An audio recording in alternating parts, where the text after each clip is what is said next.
Voila!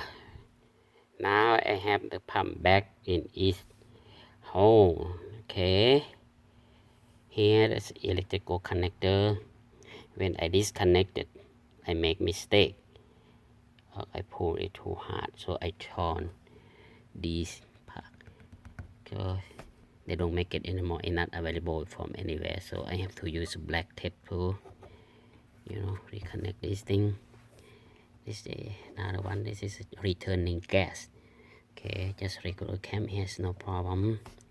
Okay, the main gas go to the engine when you turn the ignition. For this one, you have to break off this tab here to bring this down, and then you have to put a new one in.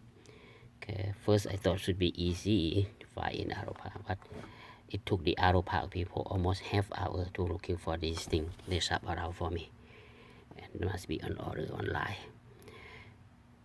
So now, before we put this cover back, this cover here back, and put the seat back, we have to restart the car. Try to restart the car first. Okay, but before you do that, you have to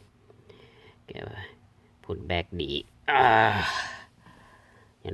relief bone, gas relief bone on the gas filter, and reconnect the negative battery. We'll see how it will work. See you.